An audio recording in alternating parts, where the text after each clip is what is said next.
أعوذ بالله من الشيطان الرجيم. بسم الله الرحمن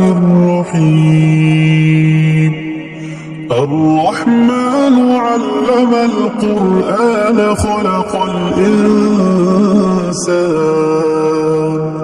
خلق الإنسان علمه البيان. الشمس والقمر بحسبان والنجم والشجر يسجدان والسماء رفعها ووضع الميزان ألا تطغوا في الميزان وأقيموا الوزن بالقسط ولا تخسروا الميزان والأرض وضعها للأنام فيها فاكهة والنخل ذات الأكمام والحب ذو العصف والريحان فبأي آلاء ربكما تكذبان خلق الإنسان من صلصال كالفخار وخلق الجان من مارج من نار فبأي آلاء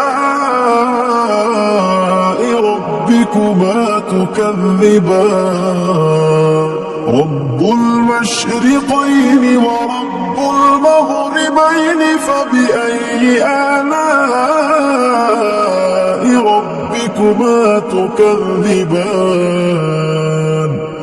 مرج البحرين يلتقيان بينهما برزخ لا يبغيان فبأي آلاء ربكما تكذبان يخرج منهما اللؤلؤ والمرجان فبأي آلاء ربكما تكذبان وله الجوار المنشآت في البحر كالأعلام فبأي آلاء ربكما تكذبان كل من عليها فان ويبقى وجه ربك ذو الجلال والإكرام فبأي آلاء ربكما تكذبان يسأله من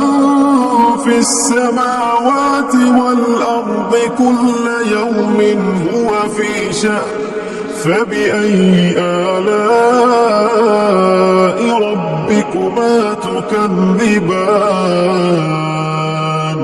سنفرغ لكم أيها الثقلان فبأي آلاء ربكما تكذبان يا معشر الجن والإنس إن استطعتم أن تنفذوا من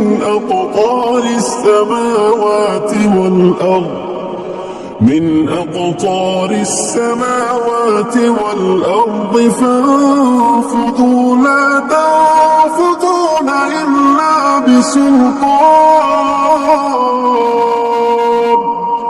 فبأي آلاء ربكما تكذبان يرسل عليكما شواظ من نار ونحاس تحاسوا فلا تنتصران فبأي آلاء ربكما تكذبان فإذا انشقت السماء فكانت وردة كالدهان فبأي آلاء ربكما تكذبان فيومئذ لا يسأل عن ذنبه إنس ولا جان فبأي آلاء ربكما تكذبان يعرف المجرمون بسيماهم فيؤخذ بالنواصي والأقدام فبأي آلاء ربكما تكذبان هذه جهنم التي يكذب بها المجرمون يطوفون بينها وبين حميم آن فبأي آلاء ربكما تكذبان ولمن خاف مقام ربه جنتان فبأي آلاء ربكما تكذبان ذواتا أفنان فبأي آلاء ربكما تكذبان فيهما عينان تجريان فبأي آلاء ربكما تكذبان فيهما من كل فاكهة زوجان فبأي آلاء ربكما تكذبان متكئين على فرش بطائنها من استبرق وجنى الجنتين دان فبأي آلاء ربكما تكذبان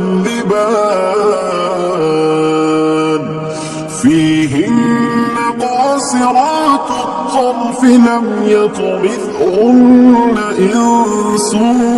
قبلهم ولا جان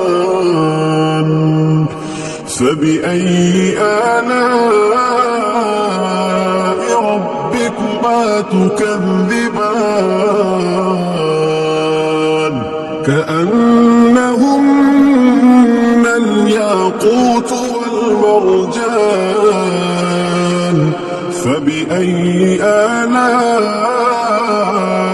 ربكما تكذبان هل جزاء الإحسان إلا الإحسان فبأي آلاء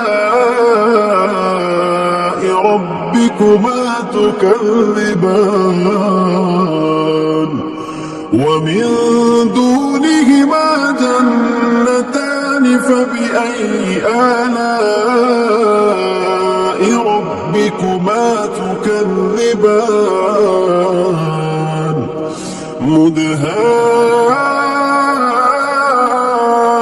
مدهامتان فبأي آلاء ربكما تكذبان فيهما عينان نضاختان فبأي آلاء ربكما تكذبان فيهما فاكهة ونخل ورمان فبأي آلاء ربكما تكذبان فيهن خيرات حسان فبأي آلاء ربكما تكذبان حور مقصورات في الخيام فبأي آلاء ربكما تكذبان لم يطمثهن إنس قبلهم ولا جان فبأي آلاء ربكما تكذبان متكئين على رفرف خضر وعبقري حسان فبأي آلاء ربكما تكذبان